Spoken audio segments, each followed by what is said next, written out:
안녕하세요. 오늘은 여러분이 보내주신 자료, 기도의 규범, 주님 가르치신 기도 관련 내용을 좀 깊이 파고들어 볼까 합니다. 네, 이게 웨스트민스터 소요리 문답이란 대우리 문답, 또 관련 성경 구절들이죠? 맞습니다.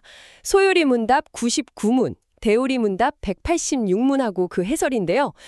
이번 시간 저희의 목표는 이거예요. 기도할 때 왜 지침이 필요할까? 그리고 그 규범이 구체적으로 뭐냐? 네. 특히 주님의 기도가 어떤 역할을 하는 건지 그걸 좀 알아보려고 합니다. 좋습니다. 사실 처음엔 좀 그런 생각이 들었어요. 기도하는데 뭐 꼭 정해진 규칙이 있어야 하나? 그냥 마음 가는 대로 하면 안 되나? 뭐 이런 생각도 들잖아요. 그쵸. 되게 자연스러운 질문이에요. 근데 이 자료들은 좀 단호하게 지침이 필요하다 이렇게 말하고 있더라고요. 왜 그럴까요? 네, 그게 이제 자료의 핵심 관점인데요.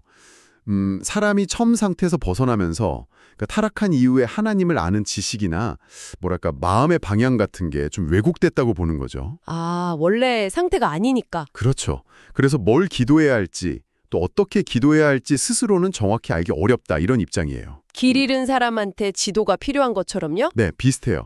그래서 기도를 위한 어떤 안내, 방향 제시가 필요하다는 겁니다. 아, 그렇군요.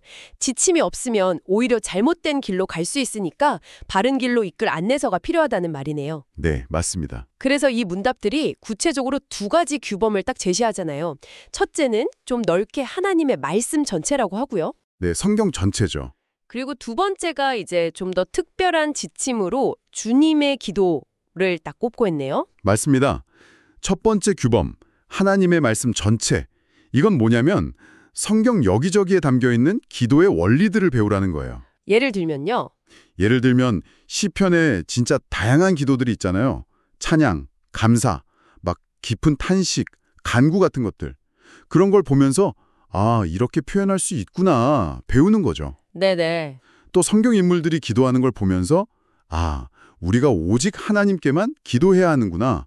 또 그분 앞에서 어떤 태도, 뭐랄까 신뢰나 겸손함 같은 걸 가져야 하는구나. 이런 포괄적인 원칙들을 배울 수 있다는 겁니다. 아, 성경 전체가 기도의 교과서군요.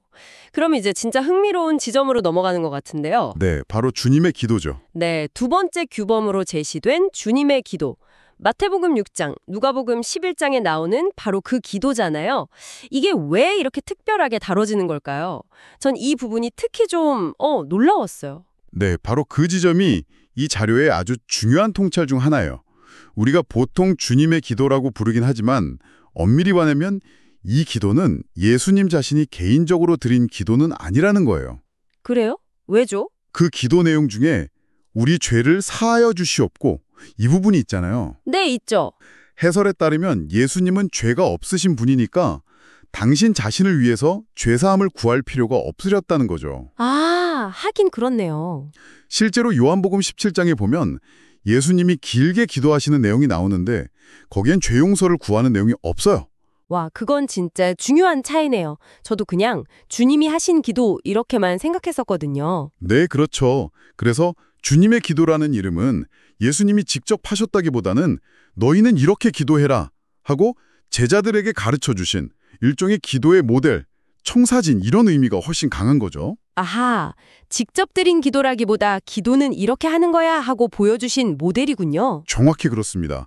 그래서 이 기도가 우리가 하나님께 나아갈 때 어떤 내용을 담아야 하는지, 뭐 하나님의 이름, 나라, 뜻, 일용할 양식, 죄 용서, 시험과 악에서 구하는 것 등등 또 어떤 순서와 정신으로 기도해야 하는지를 보여주는 완벽한 샘플인 셈이죠. 그렇군요.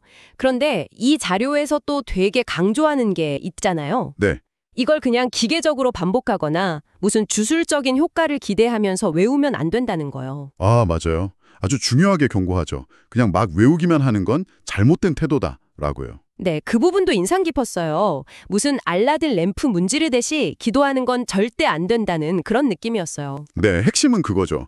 기도는 결국 하나님과의 인격적인 관계 맺음, 그러니까 대화잖아요. 그렇죠, 대화죠. 이 지침들은 그 대화를 어떻게 더 풍성하게 또 올바르게 나눌 수 있는지 알려주는 가이드이지 뭐 원하는 걸 자동으로 얻어내는 마법 주문 사용 설명서가 아니라는 거예요. 형식보다는 그 안에 담긴 정신, 태도가 훨씬 중요하다는 거네요. 바로 그거죠.